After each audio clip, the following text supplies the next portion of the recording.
Cette vidéo vous est présentée par la boutique de Diceall.com, les prix les plus bas sur vos jeux de société favoris.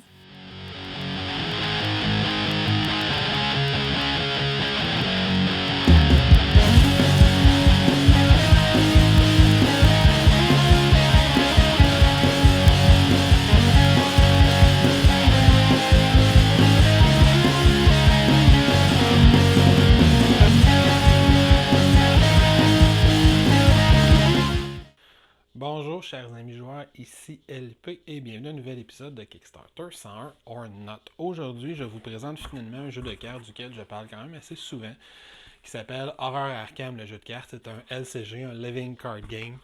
Ça veut dire que dans la boîte de base, la boîte que je vais vous montrer aujourd'hui, on va avoir un certain nombre de scénarios, 3 scénarios qu'on va pouvoir jouer. C'est un jeu de cartes coopératif dans lequel on a un deck de cartes qui représente notre personnage.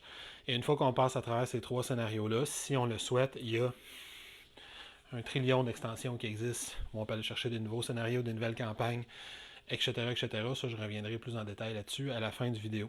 Grosso modo, avec son personnage, on va tenter d'atteindre l'objectif fixé par le scénario. Fait qu'on va se déplacer dans certains lieux, on va aller enquêter dans ces lieux-là, on va combattre les créatures Lovecraftiennes classique ou cthulhuesque classique jusqu'à temps qu'on atteigne la fin du scénario ou qu'on soit détruit par les forces obscures. Fait que comme à l'habitude, je te montre comment on installe le jeu. Je vais t'expliquer un petit peu comment on y joue. Puis je vais essayer d'éviter, parce que c'est un jeu narratif, fait que je vais essayer d'éviter les spoilers. Puis ensuite, je reviens à la fin pour te dire ce que j'en pense. Donc, comment on installe ça, Horror Arkham? Ça m'a pris du temps de figurer moi-même la première fois que j'ai joué. Première chose qu'on va faire, c'est qu'on va choisir quel scénario on veut faire. Ça, c'est le scénario qui est inclus dans la boîte de base. Puis une des premières toutes choses qu'on va demander de faire dans notre scénario, c'est de choisir notre difficulté. On le voit ici dans le coin, en bas à droite. Quand on va choisir notre niveau de difficulté, dans le fond, ce qu'on va demander de faire, c'est de faire notre pioche de jetons, d'aller la préparer pour toute la durée de la campagne qu'on va faire. Dans le jeu de base, la campagne dure 3 parties. Si on achète d'autres boîtes, après, on peut recommencer des nouvelles campagnes plus longues. Donc, ici, moi, par exemple, je vais faire une partie standard. Fait qu'on va me dire d'aller chercher le jeton plus 1, 2 jetons 0, 2 jetons moins 1, 3 jetons moins 1, moins 2, moins 3, moins 4, puis un paquet de jetons avec des symboles particuliers. Fait que ce qu'on va faire avec ces jetons-là, c'est qu'on va aller les chercher, puis on va se les mettre dans n'importe quel sac qu'on a, qui est étrangement pas fourni avec le jeu. Fait qu'une fois qu'on va jouer pendant la partie, on va avoir à les piger dans ce sac-là, puis on va avoir les piger des jetons au hasard. Quand ce sac-là il est prêt, on peut pas mal commencer ensuite. L'autre chose qu'on va faire, c'est qu'on va avoir évidemment une partie narrative. Quand on va commencer un scénario, on va avoir un chapitre qu'on va faire. Ici, c'est le chapitre 1, le rassemblement. Chaque scénario vient avec son propre deck de cartes dans lequel il y a un paquet de cartes que je vais vous expliquer qu'est-ce qu'on fait avec ces cartes-là. Ensuite, et on va dire, va chercher toutes les cartes rencontres qui est ce symbole-là ici.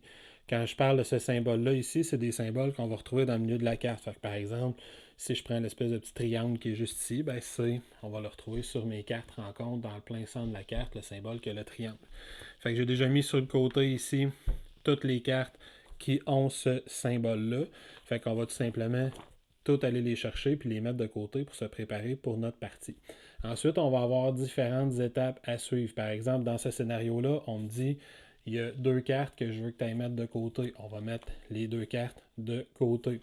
On va mettre en jeu les cartes rencontres, on va les mettre de côté. Fait que toutes ces cartes-là qu'on me demandait de mettre, on va former un deck avec ça que je vais brasser. Toutes les cartes rencontres que je n'utilise pas, on va tout simplement les tasser. On ne s'en servira pas pour cette partie-là. Elle risque de revenir dans un autre jeu. Fait qu'ici, j'ai déjà un premier deck de cartes rencontres. On me disait d'aller chercher les cartes rencontres qui a le petit symbole de torche. Fait qu'on va aller les placer. Ces 2 cartes-là, dans le fond, sont spécifiques à ce scénario-là, alors que toutes les autres cartes rencontres pourraient revenir dans n'importe quel autre scénario, même des scénarios d'extension. Puis là, on va aller me dire d'aller placer les autres cartes du jeu. Fait que j'ai la carte de scénario en tant que telle. Je peux la mettre facile ou expert, mon scénario. Puis j'ai un endroit où je vais aller placer cette carte-là. Je vais avoir les cartes intrigue. Les cartes intrigue vont ressembler à ceci. Elles sont dans ce sens-là. C'est écrit dans le haut de la carte que c'est la carte intrigue. Puis je vais avoir une valeur à aller chercher. Juste ici, on s'assure que les cartes intrigues respectent l'ordre numérique. Fait qu'intrigue 1A, 2A, 3A, on essaie de ne pas regarder tout de suite le texte de l'intrigue. Puis on va aller se placer ça dans sa zone de jeu. Ensuite, je vais avoir la même chose avec les cartes actes. Exactement le même principe. Je vais avoir acte 1, acte 2, acte 3. On s'assure d'être sur le côté A. Même chose avec les cartes intrigues. On va aller placer ça dans sa zone de jeu. Ensuite, je vais avoir différentes cartes lieux. Les cartes lieux vont être représentées par l'espèce de symbole qui est en haut ici. Et je vais avoir différents... Les mêmes symboles peuvent se retrouver dans le bas de la carte aussi. Et là, c'est mon scénario qui va me dire quel lieu je vais mettre en jeu. Dans celui-là, on me dit de mettre l'étude en jeu. Fait que je vais aller chercher la carte étude. La mettre en jeu, c'est tout simplement la révéler dans le centre. Et les autres cartes, on me dit de les mettre de côté pour l'instant. Mon deck de cartes rencontre, on le brasse comme il faut. Puis on se fait une place pour avoir notre deck de cartes rencontre. Ensuite, il reste à faire la mise en place individuelle parce que je vais avoir à aller placer mes investigateurs dans l'étude. Quand je veux faire ma préparation d'investigateur, la première chose qu'on va faire, c'est qu'on va aller avoir à se choisir une carte d'investigateur et aller y construire son deck. Dans le jeu de base, on nous fait des suggestions, évidemment, pour préparer des decks. Moi, j'en ai un préparé ici, qui est de la partie. Fait qu'est-ce qui vient avec un deck investigateur? On a une espèce de petite carte qui va être en quelque sorte notre jeton d'investigateur. C'est lui qui va se promener sur le plateau de jeu à travers les cartes. C'est lui qui va le déplacer. C'est comme si c'était notre standee. On a une carte qui nous explique d'un côté quelles sont les règles de construction de deck pour ce personnage-là, spécifique qu'on doit respecter pour construire le deck. On a un peu de narration sur ce personnage-là, puis de l'autre côté, on va avoir son pouvoir, son nombre maximum de points de vie, son nombre maximum d'horreur, de points de santé mentale en quelque sorte. On va avoir ses attributs, il y a 4 attributs à l'intérieur du jeu. Fait que ça, on se garde ça dans notre zone de jeu personnelle. Il y a une petite carte d'aide-mémoire qu'on peut se garder aussi, qui peut être pratique pour résumer le tour de jeu. Puis ensuite, on a notre deck qui est construit. Comme je l'ai dit, dans la boîte de base, on nous suggère des decks préconstruits avec les personnages de la boîte de base. Une fois qu'on commence à acheter des extensions, on peut se le personnaliser un petit peu notre deck. Et il y a un site qui existe, Arkham Horror DB, si je ne me trompe pas, où on a des paquets de suggestions de deck pour tous les personnages du jeu. Grosso modo, le type de carte qu'on va avoir à l'intérieur d'un deck, on va avoir des cartes de soutien, qui sont des cartes qu'une fois qu'on va les jouer, ils vont rester devant nous puis ils vont pouvoir nous donner des habiletés à tous les tours. On va avoir des cartes de compétences qui vont être des cartes qu'on peut jouer défausser strictement pour s'aider à faire des cartes de compétences. On va avoir des cartes spécifiques pour notre personnage qui sont on a une carte positive qui peut être un soutien, une compétence, un événement, puis on a une carte qui va être une faiblesse, une carte de folie, quelque chose comme ça, qui est spécifique à notre personnage aussi. Puis on peut avoir, comme je l'ai dit, des cartes événements que quand on va les jouer, on va avoir à payer le coût de la carte, défausser la carte et faire l'événement qui est écrit dessus. À ça, on est obligé de se tirer au hasard une carte faiblesse générique qui fait que chaque investigateur va avoir une faiblesse de plus en plus de sa faiblesse spécifique à son personnage dans son deck. Quand son deck est fait, on brasse ça. Je ne reviendrai pas très en détail sur les règles de construction de deck, mais grosso modo, on ne peut pas avoir plus que 2 fois la même carte dans son deck et on doit respecter un certain nombre de cartes de couleur. Dans ce cas-ci, vous voyez que la plupart de ces cartes sont jaunes. Elle peut avoir des cartes d'une deuxième couleur. On en a quelques-unes des rouges. Et il y a des cartes neutres qui sont plutôt grises autour. Mais il y a des petites règles comme ça. J'en parlerai un petit peu plus à la fin de la vidéo. Fait que mon investigateur place ça ici. Comme l'investigateur, on m'a dit qu'il commence à l'étude, mais vous avez vu l'étude, je l'ai placé sur la face. J'étais censé, dis-je, la placer sur la face qui a une petite serrure juste ici. Normalement, on place toujours les lieux comme ça sur le plateau. Fait qu'il y a une petite narration à lire concernant ce lieu-là. Et dès qu'un investigateur rentre dans le lieu, ce qui était le cas vu que c'était ma mise en place initiale, après avoir placé la carte, on va la révéler. Qu'est-ce qu'il y a comme information sur le lieu? Encore une fois, j'ai un petit peu de texte narratif. J'ai une difficulté pour un test d'enquête si jamais je veux faire un test d'enquête dans ce lieu-là. Et je vais avoir un nombre de pions indices à placer sur ce lieu-là. Comment je fais pour savoir combien de pions indices je place? Bien, ici, j'ai le petit symbole 2 et la petite tête veut dire par investigateur. J'installe une partie solo, donc je vais aller placer 2 pions indices sur cette carte-là. Quand j'ai fait ça, ben là, ma mise en place est toute faite. Puis maintenant, il me reste à expliquer les règles du jeu, comment on gagne, comment on perd à Horreur à Arkham. Dernier petit détail au niveau de la mise en place individuelle, chaque investigateur va commencer avec une main de cartes de 5 cartes puis joue au hasard dans son deck de cartes auquel il va avoir accès en début de partie. Et chaque investigateur va également commencer avec 5 ressources qui sont ces petits jetons-là. Il va commencer avec ça dans sa zone de jeu en début de partie.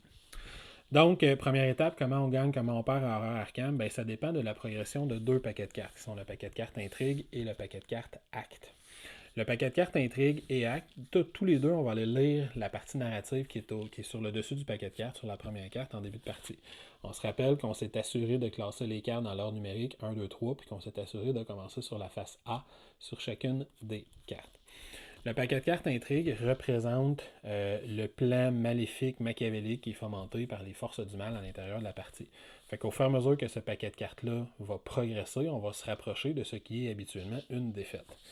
Le paquet de cartes Acte, qui lui aussi a une partie narrative, représente la progression des investigateurs à comprendre et à résoudre le problème qui est présenté dans le scénario qu'on a choisi. La façon dont ces paquets de cartes-là fonctionnent, c'est qu'on va placer des jetons dessus au fur et à mesure que la partie avance pour les faire progresser. À tous les tours de jeu et par d'autres effets de jeu qui peuvent arriver parfois, on va aller placer des jetons fatalité, qui sont ces petits jetons noirs et rouges-là, sur le paquet de cartes Intrigue. Si à un certain moment du jeu, peu importe dans laquelle phase on se trouve, le chiffre qui est ici est atteint, donc ici on a un chiffre de 3, fait que dès qu'on a un troisième jeton qui se pose dessus, cette carte Intrigue-là sera résolue. Quand on résout une carte intrigue, on la tourne, on va lire la partie narrative qui est sur la carte, qui est la partie italique dans le haut de la carte, puis on va aller résoudre tous les effets mécaniques de jeu qui sont dans le bas de la carte, qui peuvent faire apparaître des nouveaux monstres, faire entrer des cartes particulières dans le deck de cartes rencontres, qui peuvent faire apparaître des lieux, des trucs comme ça. Généralement, comme je le dis, c'est le mal qui progresse quand ce deck de cartes-là avance. Quand la carte est complètement terminée, on la défausse. On va lire la partie narrative de la prochaine carte, c'est le mal qui progresse, puis on a un nouveau seuil de fatalité à atteindre avant que cette carte-là soit résolue. Puis éventuellement, il y en a une troisième dans ce scénario-là, où il y a un nouveau seuil à atteindre, puis il peut y avoir des règles particulières sur cette carte intrigue-là. De l'autre côté, les investigateurs, au fur et à mesure que la partie va avancer, vont généralement ramasser des pions indices. Les pions indices peuvent être dépensés pour résoudre les cartes actes. Ici, on me dit qu'on doit dépenser collectivement 2 pions indices par investigateur. C'est ça la petite tête à côté, je l'ai déjà dit. Comme je suis dans une partie solo, dès que mon investigateur va avoir ramassé les 2 pions indices qui sont ici, il pourra les dépenser pour résoudre la première carte acte. Quand elle est résolue, comme les cartes intrigues, on les tourne de côté sur la face B, on lit la partie narrative de la carte, puis ensuite on résout les différents effets mécaniques qui sont en dessous de la carte, dans le bas de la carte. Et quand ça c'est fait, on défausse la carte. On a une nouvelle partie narrative pour une nouvelle carte. On a un objectif spécifique à atteindre sur cette carte-là. Puis on a une nouvelle valeur en points d'indice qu'on peut aller dépenser pour résoudre cette carte-là également. Une fois qu'on va progresser dans ces deux cartes-là, éventuellement, il y a une carte qui va nous dire d'aller lire une conclusion. C'est ces cartes-là, généralement, qui vont nous les indiquer. Quand on lit une conclusion, ben, ça fait référence à notre manuel de scénario. Puis là, on va nous dire, par exemple, si j'arrive à une carte et on me dit « Va lire la conclusion 2 », ben, la conclusion 2 est juste ici, fait qu'on va aller lire ça, puis ça va indiquer la fin du scénario. Puis c'est cette conclusion-là qui va me dire si ma fin est positive ou négative, si on a gagné ou perdu le scénario. On peut me référer à la conclusion 3, on aurait pu me référer à la conclusion 1.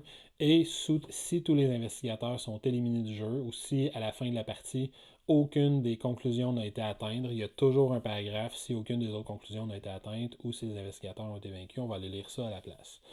De façon générale, ça ne veut pas dire qu'on met fin à la campagne. On progresse généralement vers l'autre campagne quand même, vers l'autre partie quand même à l'intérieur de la même campagne, mais généralement avec des effets plus négatifs.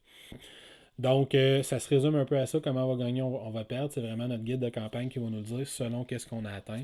Puis ça peut être différentes cartes comme les nouveaux lieux qu'on a révélés, qu'une fois qu'on réussit à en retourner un, ça peut être cette carte-là qui nous dit d'aller voir une conclusion en particulier. Ça dépend vraiment des scénarios. Chaque scénario a des effets très différents les uns des autres. Cela étant dit, comment fonctionne un tour de jeu? Allons-y.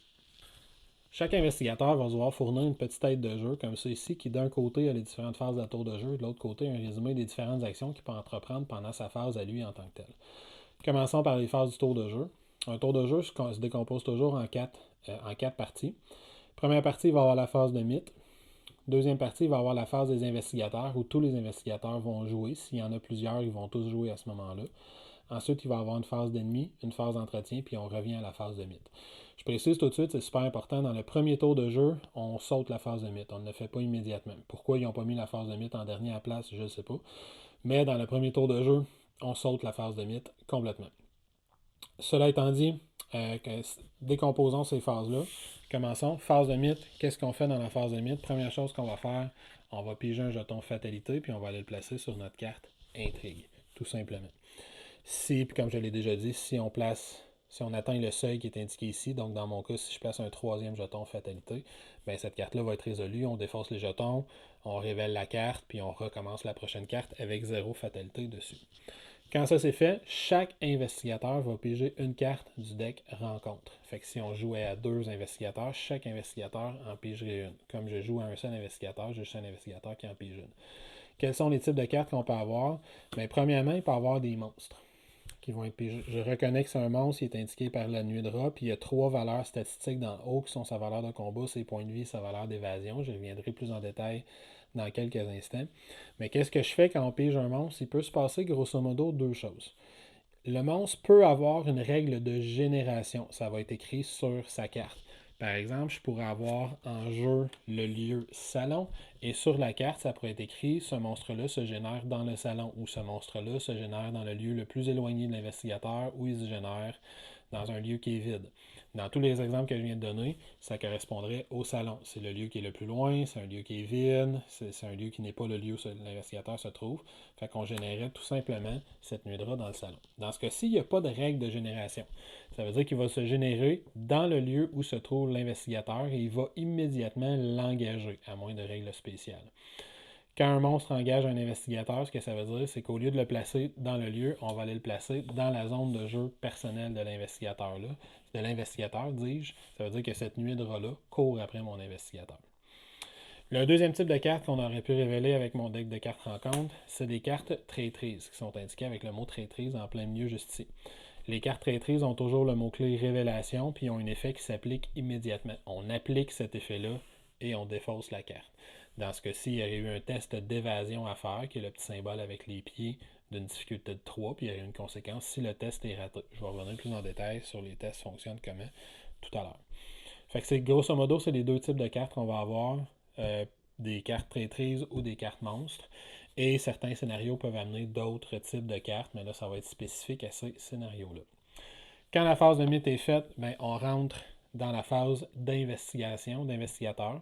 Phase d'investigateur, c'est que là, chaque investigateur va pouvoir prendre 3 actions dans son tour de jeu. Quelles sont les 3 actions que l'investigateur peut prendre? Bien, premièrement, l'investigateur peut refaire sa main de carte ou piger des ressources. Fait que pour une action, il peut piger une carte, l'ajouter à sa main de carte, ou pour une action, il peut gagner une nouvelle ressource et l'ajouter à sa réserve de ressources. Je précise tout de suite que chaque action peut être faite plusieurs fois, il n'y a absolument aucun problème. Une autre chose qu'il peut faire, bien évidemment, mon investigateur peut jouer des cartes de sa main. Quand il veut jouer une carte de sa main, il va avoir à payer le coût qui est en haut à gauche de la carte. Dans ce cas-ci, cette carte-là coûterait 2 ressources. Puis il va avoir à respecter une limite d'unité. Un peu classique dans les jeux de type RPG. Par exemple, s'il voulait jouer cette carte, c'est un soutien, ça coûte 1 ressource et cette carte-là prend un de ses espaces de main. Chaque investigateur a 2 espaces de main, un espace d'allié, un espace de collier, un espace d'armure ou de corps, puis un espace de botte, grosso modo. Fait que si mes 2 espaces de main étaient déjà occupés par des cartes qui étaient dans ma zone de jeu, je ne pourrais jouer cette carte. Mais là, pour une action, je pourrais tout à fait dire je paie 1 ressource et je joue cette carte-là dans ma zone de jeu. Fait que ça, c'est pour jouer des cartes. Il y a un deuxième type de cartes qui sont les cartes événements. On va tout simplement payer le coût, faire ce qui est écrit sur la carte et défausser la carte dans une défausse personnelle. Puis c'est chaque carte événement a ses caractéristiques spéciales. Fait que là, je ne les passerai pas une par une. Qu'est-ce qu'on peut faire d'autre? Bien, l'investigateur peut enquêter sur le lieu sur lequel il se trouve. S'il veut enquêter, il devra faire un test d'enquête. Fait qu'un test avec le petit symbole de livre qui est juste ici. Mon personnage a une valeur de 4 en livre et la difficulté de son test sera 2. Si le test est réussi, comme je l'ai dit, je vais faire un petit segment juste sur les tests, comment ça marche. Si le test est réussi, ben, l'investigateur pourra récupérer un pion d'indice de la zone sur laquelle il se trouve. Si la zone est vide, évidemment, on ne peut plus enquêter dans cette zone-là. Un investigateur peut également se déplacer. Comment le déplacement fonctionne dans ce jeu-là? Bien là, on va mettre quelques autres lieux en jeu pour faire quelques exemples. Disons que plus tard dans la partie, on a le salon, on a le café, on a ces lieux-là qui sont en jeu. Je tasse ceci. On est un petit peu plus loin dans la partie. Et mon investigateur se trouve ici. Quand on veut se déplacer d'un lieu à l'autre pour comprendre la connexion qui se fait entre les lieux, il faut aller voir les différents symboles. Ce symbole-là est représenté par le carré rouge. Donc, toutes les cartes qui ont le carré rouge dans le bas de la carte peuvent se rendre à ce lieu-là directement. Tandis que lui, ce lieu-là, dans le bas de sa carte, a le losange, le plus et le triangle. Ça veut dire qu'à partir de ce lieu-là, je peux aller vers la carte qui est le losange. Fait qu'à partir de cette carte-là, je pourrais me rendre ici avec une action de déplacement. À partir de cette carte-là, je pourrais me rendre vers l'action, vers l'endroit qui est le plus comme ça, pour une action de déplacement. L'inverse est également vrai. À partir du plus, je peux aller vers le carré rouge, donc je pourrais revenir. Mais à partir du plus, je ne peux pas aller vers le triangle. Fait que le plus, je ne pourrais pas aller vers cette carte-là, je devrais passer vers cette carte-là. Puis évidemment, je manque un peu d'espace, mais de façon générale, on essaie de placer ces cartes-lieux pour bien les comprendre. Fait que si par exemple, je les plaçais comme ça, bien là, je comprends mieux qu'à partir de là, je peux aller vers n'importe quelle de ces trois cartes-là, mais ces trois cartes-là ne peuvent aller que vers celle-là. On pourrait les placer comme ça, par exemple. On va organiser ça comme on veut. La plupart du temps, quand on commence dans un lieu, les lieux vont être barrés. Ils vont être de ce côté-là, généralement. Puis nous, on va se trouver sur un lieu. Puis là, il va y avoir une partie narrative à lire la première fois qu'on voit ce lieu-là de ce côté-là. Et dès qu'un investigateur s'y déplace pour une première fois, soit dit en passant, je vois qu'il y a une petite serrure dans l'eau de la carte, juste ici. Je ne sais pas si on le voit bien, là. Juste ici dans le milieu. Là. Ça m'indique le côté verrouillé de la carte. La première fois qu'un investigateur va prendre une action pour s'y déplacer, la carte va être révélée. On va nous dire si on place des pions indices ou non dans la carte de ce côté-là. On va me dire que cette carte-là a une valeur d'enquête. On va me décrire sur la carte qu'est-ce que je peux faire avec l'action d'enquête. La carte peut avoir des symboles d'action particuliers dessus. D'ailleurs, le petit symbole de flèche comme ça qu'on voit ici qui pointe vers votre droite, c'est le symbole d'action. Ça veut dire que je peux prendre une action pour faire l'action qui est décrite directement sur la carte. Puis là, chaque lieu peut avoir ses particularités. Je peux avoir un effet forcé quand je rentre à l'intérieur du lieu qui est généralement négatif. Fait que le déplacement fonctionne comme ceci. Une autre action que je peux faire, disons que j'étais dans mon exemple, j'étais dans mon étude. Une autre action que je peux faire, c'est que je peux combattre des monstres. Quand je veux combattre un monstre, je vais faire un test de combat contre un monstre qui est accroché après moi ou qui est dans le même lieu. Dans le même lieu, ça veut dire qu'il pourrait être dans ce lieu-là sans qu'il soit engagé avec moi. Il peut y avoir certains effets qui font ça. Généralement, ça veut dire que le monstre va être tapé. Ou si on joue dans une partie multijoueur, ça peut être un monstre qui est engagé avec un investigateur qui est dans le même lieu que moi. Fait que si par exemple, on jouait comme ceci et que dans la zone de jeu de cet investigateur-là, il y a un monstre, comme je suis dans le même lieu, je pourrais attaquer le monstre qui est accroché après l'autre investigateur. Autre action qu'on peut faire, on peut tenter de fuir un monstre. Encore une fois, ça va inclure un test de compétence. Si le test de compétence est réussi, bien, le monstre, on va l'incliner et on va le remettre dans le lieu. Jusqu'à la fin de la phase d'investigateur-là, ce monstre-là ne pourra plus s'engager avec les investigateurs. Fait qu'encore une fois, ça veut dire que si je réussis avec une action, je pourrais aller dans un autre lieu, revenir dans ce lieu-là, puis ce monstre-là ne s'engagerait pas avec moi, puis continuer mes actions comme ça. Si on joue dans une partie multijoueur, ça veut dire aussi qu'un investigateur qui est dans un autre lieu pourrait passer par ce lieu-là sans que ce monstre-là s'engage avec lui. Fait que ça, c'est si on réussit à fuir un monstre. Est-ce que j'oublie quelque chose? Je pourrais prendre une action pour engager volontairement un monstre. Encore une fois, disons que ce monstre-là est incliné dans cette zone de jeu-là, et pour X, Y, Z raison, je voudrais l'engager, mais je peux prendre une action pour l'engager, fait que je vais tout simplement le redéplacer dans ma zone de jeu personnelle. C'est tout aussi vrai s'il est engagé avec un autre investigateur, fait que s'il était dans la zone de jeu d'un autre investigateur, je pourrais l'engager pour qu'il s'en vienne dans ma zone de jeu à moi, parce que je suis plus apte à vaincre ce monstre-là, par exemple. Je précise tout de suite que pendant qu'on a un monstre qui est engagé avec nous autres, comme je l'ai fait tantôt, si on fait n'importe quoi d'autre que l'attaquer ou le fuir, ce monstre-là va avoir une attaque d'opportunité contre nous. Fait que si j'étais dans ce lieu-là, et je me déplace vers un autre lieu, le monstre reste engagé avec moi, il reste dans ma zone de jeu, je ne le laisse pas derrière moi. Et en plus de ça, comme j'ai fait une autre action qu'attaquer ou fuir, ben le monstre, il va me faire sa valeur de dégâts. Il va m'infliger des dégâts. Quelle est sa valeur de dégâts? C'est le petit symbole qui est juste ici dans le bas de la carte, juste à côté de son symbole de rencontre. On voit que d'un côté, il y a des dégâts, et de l'autre côté, il y aurait potentiellement un symbole d'horreur. Ce qui n'est pas le cas présentement. Fait que si je fais n'importe quoi d'autre que le fuir ou le combattre, ce monstre-là va m'infliger des dégâts. Et pour la phase d'investigation, ça fait pas mal le tour des différentes actions qu'on peut faire, puis des petites règles relatives aux actions. Là, je vais tout de suite prendre une pause dans la structure du tour de jeu, puis je vais expliquer comment fonctionnent les tests, les différents tests qu'on fait. Comment fonctionne la résolution des actions, prendre un test, faire un test de compétences. Et si je prends par exemple tout à l'heure, j'avais mon test de traîtrise, ma carte de traîtrise me demandait de faire un test d'agilité de 3. Si je veux affronter ce monstre-là, j'aurais à faire un test de combat de difficulté 1 si je veux l'attaquer, parce que j'ai un petit 1 vis-à-vis son point, ou un test de 3 pour le fuir, parce que j'ai un petit 3 vis-à-vis sa botte. Fait que, comment fonctionnent les tests de compétences? On va aller chercher sur sa carte personnelle. On a 4 valeurs de compétences dans le haut. Grosso modo, si je ne me trompe pas, c'est la perception, l'intelligence, la valeur en combat, puis la valeur d'agilité, ou quelque chose comme ça. Donc, ou la volonté, je pense, le premier. En tout cas, bref, tête, livre, point, bot. Et on va avoir une valeur de base. C'est notre valeur de base à chaque fois qu'on fait un test qui est associé à ça. Fait que si je prenais ma carte de traîtrise de tout à l'heure, on me dit test de 3, bot, donc d'agilité de 3. J'ai une valeur de 2. Là, on va aller voir dans sa main de carte. Qu'est-ce qu'on a dans notre main de carte? Disons que c'était ça ici que j'ai dans ma main de carte. Si je le veux, je peux me donner des bonus pour faire mon test avant d'aller avec la deuxième partie du test. Quand je veux donner des bonus, j'aurai à défausser des cartes qui ont le même symbole que le test que je suis en train de faire. Fait que ici, on voit qu'il y a un petit symbole de bot sur le côté, en plus d'un petit symbole de tête.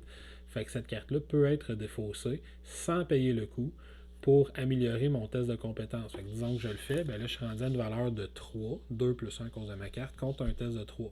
Je veux continuer à me donner des bonus. Je ne peux pas utiliser cette carte-là parce qu'il n'y a pas la petite botte, mais je pourrais utiliser cette carte-là, qui a un petit point d'interrogation. Le petit point d'interrogation peut aller sur n'importe quel test.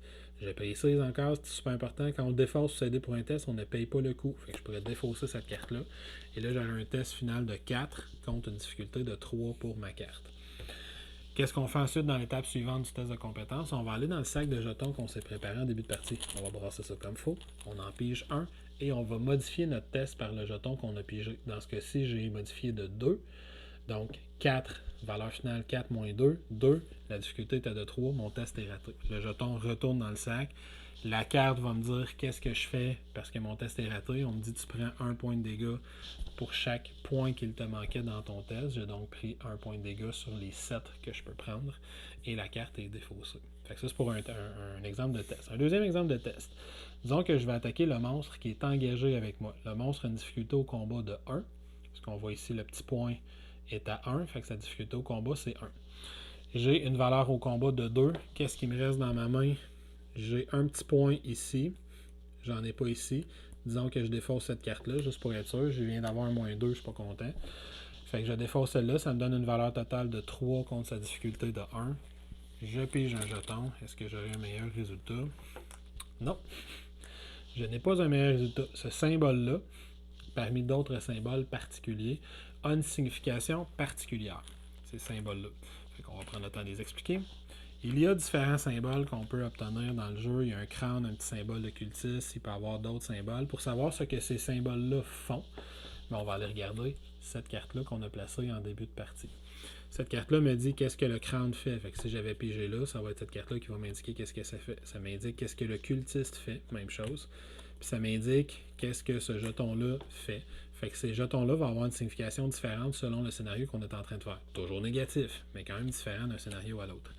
Ce jeton-là, c'est le jeton le plus positif du sac. C'est un effet positif. Pour savoir quel est l'effet, ça va être indiqué sur ma carte personnelle. Ça va être indiqué juste ici, juste à côté du symbole des anciens. Fait qu'on va le lire sur sa carte pour savoir qu'est-ce que ça fait. Finalement, le symbole-là, celui que j'ai pigé, c'est un échec automatique. Fait que même si j'étais à 3 contre une valeur de 1, j'ai pigé le symbole d'échec automatique. Mon test est raté. Comme je l'ai dit, une fois qu'on a pigé, là, je les avais tous sortis pour l'exemple. Normalement, on en sort juste un. Une fois qu'on a pigé notre jeton, il retourne tout de suite dans le sac. Fait que oui, on peut être badlocké puis piger notre échec automatique 6 fois d'affilée. C'est pas du tout un problème. Si j'avais réussi mon test, comment fonctionne le combat, si j'avais réussi à battre mon test, donc 3 contre 1, puis disons que j'ai pigé encore un -2, fait que j'ai réussi à égaliser ou à battre le jet, un test de combat, ça inflige 1 point de dégâts. Ce monstre-là n'a qu'un seul point de vie, fait qu'il aurait donc été défaussé, puis j'ai infligé le seul point de dégâts qu'il avait. Si j'avais eu un monstre plus dur, par exemple, ce monstre-là, c'est un test de combat de 4, fait que donc il faut que je batte ou j'égalise 4, puis je lui fais un seul point de vie sur les 4 qu'il possède. Fait que je vais tout simplement mettre un marqueur de point de vie dessus. Et quand on en aura mis le quatrième, ce monstre-là va être également défaussé. Vous voyez que ce monstre-là est beaucoup plus facile à fuir. Si on réussit un test de compétence pour fuir un monstre, comme je l'ai dit, le monstre est incliné et remis dans le lieu dans lequel on se trouve. Puis là, on peut le fuir pour ce tour-là. Fait que les tests de compétences, ça fonctionne pas mal comme ça. Dernière chose que je vais préciser sur les tests de compétences, laissez-moi en trouver juste une. Il y a certaines cartes, et on les identifie facilement parce qu'elles n'ont pas de coût en haut, qui ne sont que des cartes de compétences. Ça veut dire qu'elles ne servent spécifiquement qu'à être défaussées pour s'aider dans des compétences. Dans ce cas-ci, par exemple, pour se donner un bonus de 2 sur un test de combat. Généralement, ces cartes-là va avoir un effet qui est en lien avec le test de compétence qu'on est en train de faire. Par exemple, celle-ci me dit, si on réussit le test de compétence, on pige une carte. Fait que si j'avais attaqué un monstre, mon rat qui a une valeur de 1, je défausse cette carte-là pour me donner plus 2 et je réussis le test de compétence, en contrepartie, je pige une carte que j'ajoute à ma main de carte. Fait que ça, c'est pour les tests de compétences. Fait que maintenant, on continue avec le tour de jeu. Troisième étape du tour de jeu, c'est l'étape de la phase des ennemis. Les ennemis vont s'activer une fois que les investigateurs ont pris toutes leurs actions. La première chose qu'on va vérifier, c'est est-ce qu'il y a un ennemi qui est chasseur, qui est présent dans l'un des lieux qui est sur le plateau de jeu. Dans ce cas-ci, ce n'est pas le cas. Le seul ennemi qui est engagé présentement avec un investigateur. Fait que là, on ne fera pas attention pour l'instant. Mais si mon rat, qui a le mot-clé chasseur, on peut le voir juste ici, était dans un autre lieu, la première chose qu'on va faire dans la phase des ennemis, c'est qu'on va vérifier les ennemis qui sont chasseurs vont se déplacer d'un lieu vers l'investigateur le plus proche. Ce lieu-là, le lieu triangle, peut aller vers le carré rouge. Le carré rouge est ici. Donc cet ennemi-là va se déplacer vers le lieu avec un investigateur. À cette phase de jeu-là, chaque ennemi qui est redressé va s'engager automatiquement avec les investigateurs qui sont sur son lieu ou avec l'investigateur qui est sur son lieu. Fait que dans ce cas-ci, là, un peu comme tout à l'heure, l'ennemi s'est déplacé dans le lieu où il y a mon investigateur, il s'engage avec cet investigateur-là, il se colle dans sa zone de jeu individuelle. Puis c'est juste les ennemis qui ont le mot-clé chasseur qui se déplacent. Fait que s'il y avait un ennemi qui n'avait pas le mot-clé chasseur qui était là, disons que mon dévoreur de chair de tantôt, s'il était ici, il fait juste rester là. Il est juste menaçant dans cet endroit-là. Finalement, une fois tous les ennemis qui sont engagés vont attaquer les investigateurs. Fait que tous les ennemis qui sont engagés et qui sont donc redressés vont attaquer les investigateurs pendant cette phase-là. Les dégâts qu'ils le font, comme je l'ai dit, c'est indiqué dans le milieu de la carte. Fait que ce monstre-là fait 1 point de dégâts. On voit un tout petit cœur juste ici. Alors que, par exemple, mon dévoreur de chair ferait 1 point de dégâts, mais également 2 points de santé mentale. On les voit de l'autre côté, juste ici. Fait que c'est très important de comprendre que si un ennemi est incliné, parce que je l'ai fui dans la phase précédente, dans cette phase-là, il ne se déplacera pas et n'attaquera pas parce qu'il n'est pas engagé avec aucun investigateur. Fait que ça, c'est pour la phase d'ennemi. Quand ma phase d'ennemi est arrivée, on arrive dans la phase d'entretien. Dans la phase d'entretien, on retourne les cartes. Toutes les cartes qui sont inclinées, on les tourne. Et encore une fois, la règle est toujours la même. Il y a un ennemi redressé dans le même lieu qu'un investigateur, il s'engage automatiquement avec. Fait que à quoi ça m'a aidé de le fuir s'il se réengage avec moi dans la même phase si je suis encore là, il n'a pas attaqué pendant sa phase d'attaque. Fait qu'un monstre comme celui-là, ça peut être très important. Donc, on réactive toutes les cartes. Les autres types de cartes qu'on peut avoir réactivées, c'est qu'on va avoir beaucoup de cartes de soutien dans nos mains qui vont nous dire une fois par tour, tu peux faire telle affaire ou incline cette carte-là pour utiliser tel ou tel truc sur ta carte. Fait que je peux avoir une carte dans ma zone de jeu qui me dit de l'incliner quand je veux l'utiliser. Donc, dans ma phase d'entretien, on redresse toutes les cartes qui sont inclinées dans sa phase, dans sa zone de jeu. Chaque investigateur va piger une carte qu'il ajoute à sa main et chaque investigateur va également gagner une nouvelle ressource qu'il ajoute à sa réserve personnelle de ressources dans la phase d'entretien. On vérifie notre taille de carte en main. Si à la fin de notre tour de jeu, on a plus que 8 cartes en main, on doit défausser pour en garder un maximum de 8, à moins qu'on ait des effets qui nous permettent d'améliorer notre taille de carte en main. Et ensuite, on repasse à la phase du mythe, donc on ajoute un jeton sur la carte qui est justice. Chaque investigateur pige une carte qui est là-dedans. Chaque investigateur fait ses actions, les ennemis se déplacent et attaquent, et on arrive à la fin du tour de jeu. Où on a la phase d'entretien, puis on continue comme ça jusqu'à temps qu'on progresse dans ces deux cartes-là. Je précise, j'espérais en voir dans mes différents exemples, je précise que parfois, on va avoir ce petit icône-là sur une carte, une espèce d'éclair en zigzag, qui indique que c'est une action qu'on peut prendre dans notre tour, mais qui ne compte pas dans notre limite d'action. Fait qu'on peut la faire autant de fois qu'on veut. On peut défausser dans le fond des ressources, dans ce cas de cette carte de soutien-là, on peut défausser des ressources pour améliorer des tests de compétences. Et il y a également certaines actions qui ont une espèce de petit retour comme ça, un petit cercle comme ça qui revient, qui indique également que ces actions-là ne comptent pas dans notre limite d'action. Et ça fait pas mal le tour des règles de Horreur Arkham.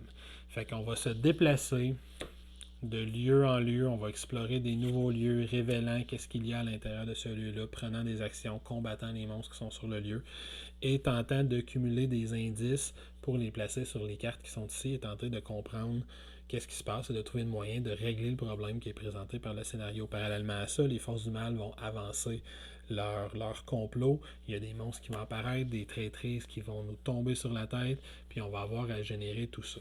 Si à n'importe quel moment on atteint 7 points de dégâts ou 7 points de dégâts de santé mentale, on est considéré comme vaincu puis on est retiré de la partie.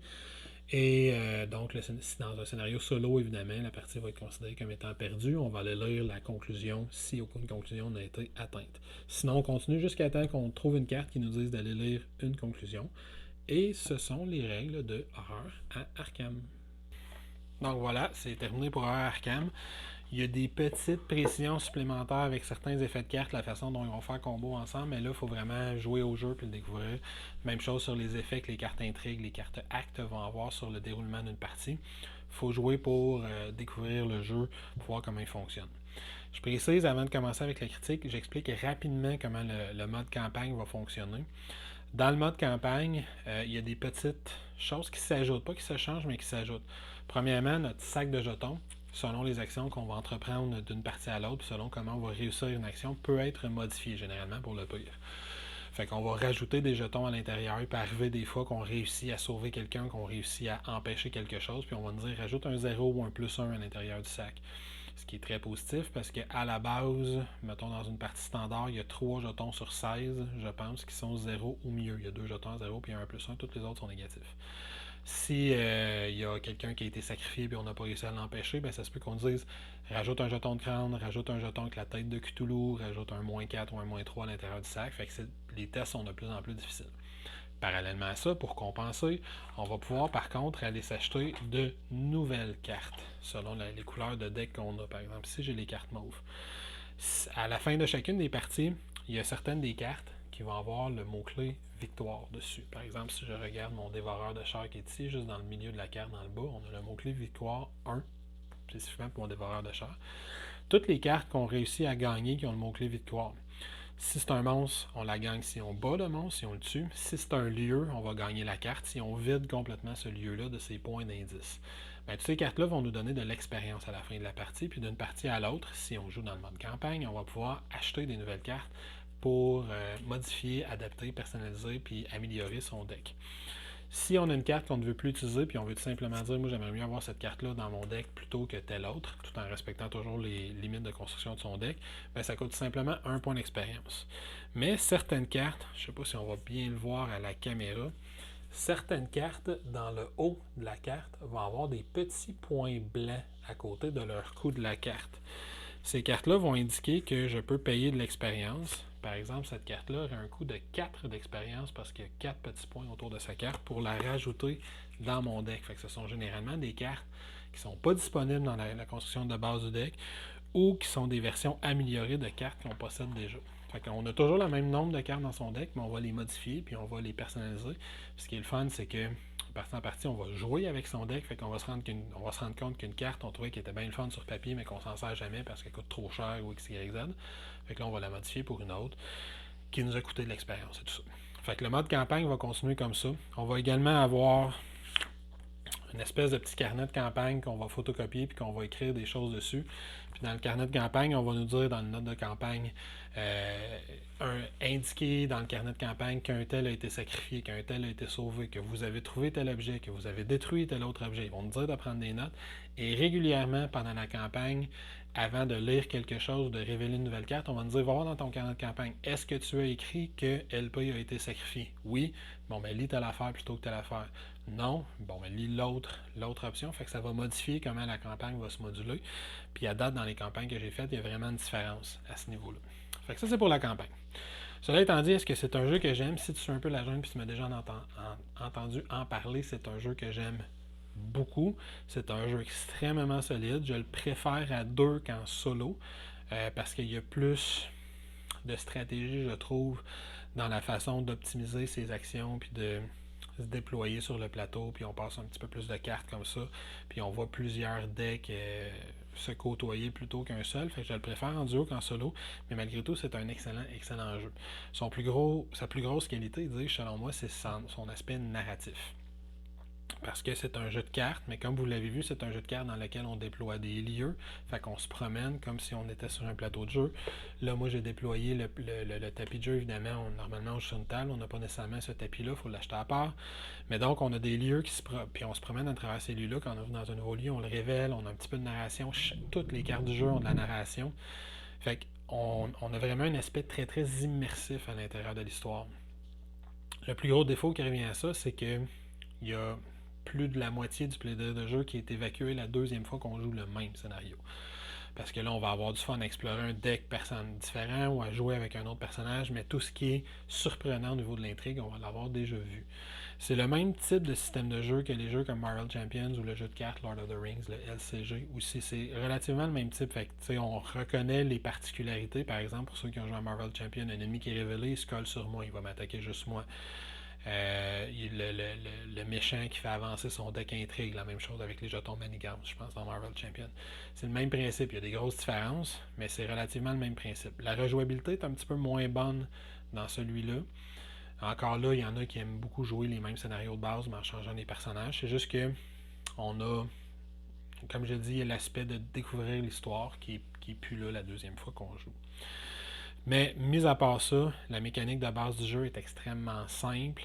Il y a les ennemis, que c'est un petit peu complexe, comment ça fonctionne. Ça prend un temps de s'habituer au mouvement des ennemis, quand leurs cartes sont inclinées ou non, qu'est-ce qui se passe exactement. C'est pas super simple.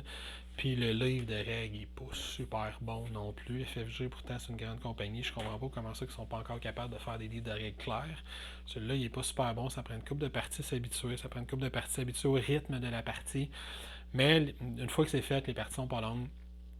Le système de jeu il est simple, il est assez intuitif, puis c'est très le fun de pouvoir gérer son deck de cartes, de le faire progresser, de décider qu'est-ce qu'on met dans notre deck, comment on transforme ça d'une partie à l'autre, comment on fait évoluer ça d'une partie à l'autre. Le plus gros, fait que moi c'est un jeu que j'adore, sur lequel je trippe, puis que je vais probablement acheter tout ce qui se trouve que je n'ai pas encore. Mais le plus gros défaut vient justement de là, de vouloir acheter tout ce qui se trouve. Parce que je vous donne un petit exemple. Dans la boîte de base, on a une petite campagne de 3 scénarios. Fait qu'on va passer 3 soirées, puis ça va être réglé. C'est à peu près 1h15 une partie, mettons, 1h15, 1h30. Là, on dit, on aime ça, parfait, j'aimerais faire une nouvelle campagne. Pour faire une nouvelle campagne, tu vas acheter une boîte comme ceci, qui va déclencher une nouvelle campagne. Toutes les boîtes se font de façon indépendante, mais si on va faire la campagne, ça par exemple, c'est la campagne du Cercle Brisé, c'est la 4e, je pense, qui ont sorti de campagne. Dans cette boîte-là, qui va coûter 30-35$ en magasin, tu vas avoir 2 parties. Fait que tu vas avoir les 2 premières parties de la campagne. Les campagnes sont 8 parties. Quand tu vas avoir terminé ces parties-là, tu vas dire, j'aimerais aller vers le scénario numéro 3. Parfait, tu vas acheter un petit pack comme ça. Puis là, quand tu vas avoir fini celui-là, ça c'est une partie, tu vas en acheter un autre. Puis un autre. Puis un autre. Puis un autre. Puis un autre. Fait que tu vas avoir en acheter 6 de plus qui vont coûter environ 15-20$ chaque.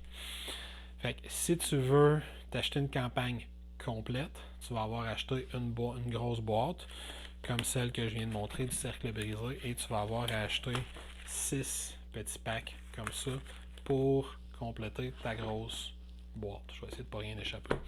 Fait que la barrière d'entrée au niveau financier est quand même assez élevée à l'intérieur de ce jeu-là. Puis comme je le précise, chacune de ces boîtes-là, c'est une partie. Tu peux la rejouer. Tu peux la jouer de façon indépendante. Comme ça, c'est le scénario 7 de Cercle brisé. Je pourrais acheter juste ce scénario-là puis le faire. Dans chacun des scénarios, il y a un petit pamphlet qui s'ouvre qui indique comment placer le scénario. Puis dans chacun des scénarios, on me dit si je le joue de façon indépendante, voici les règles de mise en place. Sinon, on fait juste continuer avec le même sac de jetons, les mêmes points d'expérience, les mêmes atouts, avantages qu'on a fait dans nos parties précédentes. Fait que ça peut en rebuter certains. C'est un jeu qui peut revenir cher. J'ai 3 campagnes complètes, je vous laisse calculer. J'ai le jeu de base. Il y a également des scénarios indépendants qui se vendent qu'on peut glisser entre 2 scénarios de n'importe quelle campagne pour venir pimenter notre affaire. Ça aussi, c'est disponible. Fait que ça peut être une barrière d'entrée pour certains, je le comprends. Mais si on est prêt à vivre avec ça, puis si vous vous demandez quoi faire de votre argent dans ces temps particuliers, ben voici une solution. C'est un super bon jeu de cartes. Très belle narration. J'ai complété 3 campagnes jusqu'à date qui existent dans le jeu, puis je les ai toutes aimées, puis ils ont toutes des punchs, puis des revirements de situation, puis des règles particulières qui s'appliquent à chacune d'entre elles. Fait que c'est vraiment un jeu de cartes extrêmement solide, surtout si on aime l'univers de Cthulhu, mais qui est cher. Qu'est-ce que tu veux? Fait que sur ce, je vais vous souhaiter une excellente fin de journée. J'espère que ça vous aura été utile, puis que vous avez maintenant une nouvelle raison de dépenser des centaines de dollars dans un jeu. Venez vous abonner comme à l'habitude à notre chaîne YouTube, à notre page Facebook, visitez nos comptes Twitter, Instagram, et vous pouvez évidemment nous supporter sur Patreon pour que l'on continue à fournir du matériel que l'on espère être d'excellente qualité. Sur ce, bye!